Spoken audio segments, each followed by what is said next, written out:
Hello friends, welcome to my channel. Hello மக்களே, இன்றைக்கி ஒரு சூப்பரான வீடியோ தான் பார்க்க போகிறோம். நம்ம சேமியா வச்சு நம்ம பிரியாணி செய்யலாம். அதுக்கு தேவையான பொருள் என்னென்னு ஃபஸ்ட்டு சொல்லிடுறேன். ஒரு பெரிய வெங்காயத்தை இந்த மாதிரி கட் பண்ணி வச்சுக்கோங்க. ஒரே ஒரு தக்காளி எடுத்து பொடியாக நறுக்கி வச்சுக்கோங்க. என்கிட்ட கேரட்டும் பீன்ஸும் இருக்குது, அதனால் நான் கேரட்டும் பீன்ஸும் கட் பண்ணி வச்சுருக்கேன்.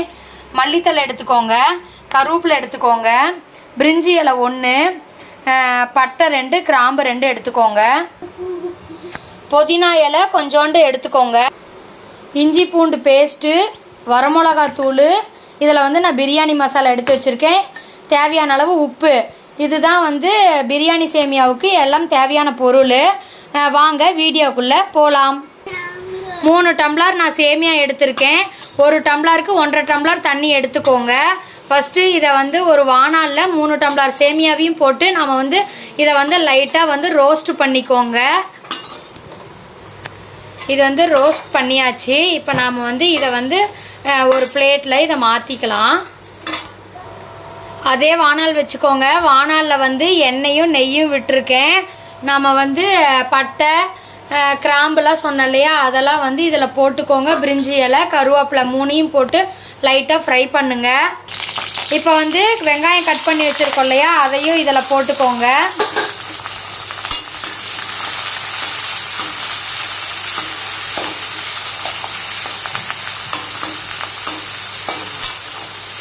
இஞ்சி பூண்டு பேஸ்ட் போட்டுக்கலாம். இஞ்சி பூண்டு பேஸ்ட் போட்டாச்சு. நம்ம அந்த பச்சை வாசனை போகிற வரைக்கும் நம்ம வதக்கிக்கலாம்.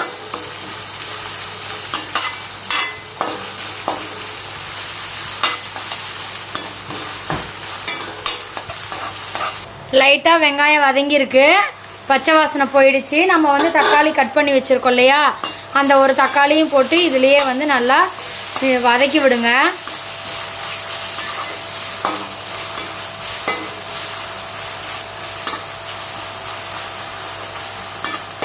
நம்ம மல்லித்தலையும் புதினா தலையும் எடுத்து வச்சுருக்கோம் இல்லையா, அதையும் நம்ம இதில் இப்போ போட்டுக்கலாம். மல்லித்தலை புதினா தலை அதையும் இதில் போட்டுக்கோங்க. போட்டுட்டு அதையும் நல்லா வதக்கி விடுங்க. புதினா போட்டோம்னா நல்லா வாசமாக இருக்கும். நாம் எப்படி பிரியாணி செய்கிறோமோ அதே மாதிரி தான் நம்ம அரிசிக்கு பதிலாக நம்ம இதில் சேமியாவை போடுறோம். யாரெல்லாம் பிரியாணி சேமியா செஞ்சுருக்கீங்கன்னு எனக்கு மறக்காமல் கமெண்ட் பண்ணுங்கள். இன்னும் என்னோடய சேனலை நிறைய பேர் சப்ஸ்கிரைப் பண்ணாமல் பார்த்துட்ருக்கீங்க. என்னோடய சேனலை சப்ஸ்கிரைப் பண்ணிக்கோங்க. அப்போ தான் நான் போடுற வீடியோ உங்களுக்கு வரும். வெங்காயம் தக்காளி வதங்கிருச்சு. இப்போ நம்ம கட் பண்ணி வச்சுருக்கிற கேரட் பீன்ஸ் போட்டிருக்கேன். நீங்கள் பட்டாணி இருந்தால் இதில் நம்ம போட்டுக்கலாம், உருளைக்கிழங்கு இருந்தால் போட்டுக்கலாம். என்கிட்ட அது இல்லை, அதனால் நான் போடலை. நீங்கள் அதெல்லாம் கூட போட்டு செஞ்சிங்கன்னா இன்னுமே சூப்பராக இருக்கும். இதையும் நல்லா வதக்கி விடுங்க. மஞ்சத்தூள் போட்டுக்கோங்க.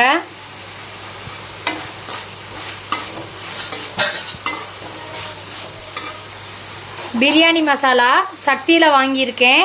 அந்த பிரியாணி மசாலா 1 ஸ்பூன் போட்டுக்கோங்க.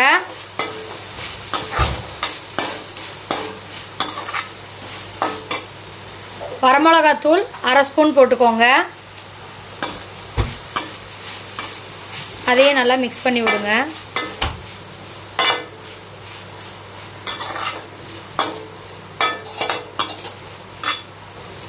எந்த டம்ளரில் சேமியா எடுக்கிறீங்களோ அதே டம்ளர்லேயே 1 கப்புக்கு 1.5 டம்ளர் தண்ணி எடுத்துக்கோங்க.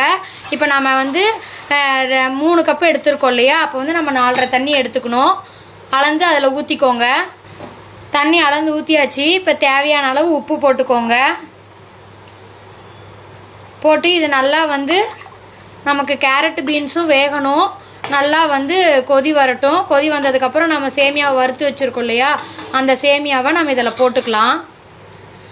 நல்லா கொதி வந்திருக்கு. இப்போ நாம் வறுத்து வச்சுருக்கோம் இல்லையா சேமியா, அந்த சேமியாவை இதில் போட்டுக்கலாம். நம்ம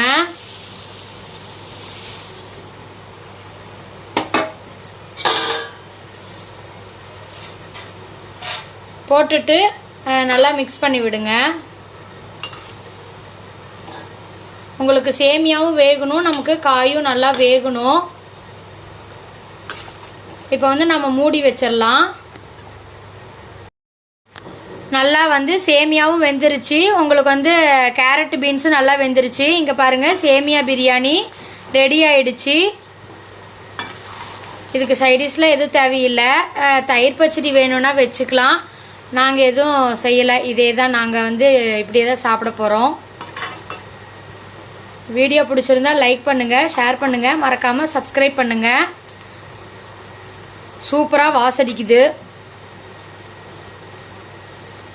சேமியா பிரியாணி ரெடி. தேங்க்ஸ் ஃபார் வாட்சிங். வீடியோ பிடிச்சிருந்தா லைக் பண்ணுங்கள், ஷேர் பண்ணுங்கள், சப்ஸ்கிரைப் பண்ணுங்கள். மறக்காமல் பெல் ஐக்கானை கிளிக் பண்ணிக்கோங்க. அப்போ தான் நான் போடுற வீடியோ உங்களுக்கு வரும்.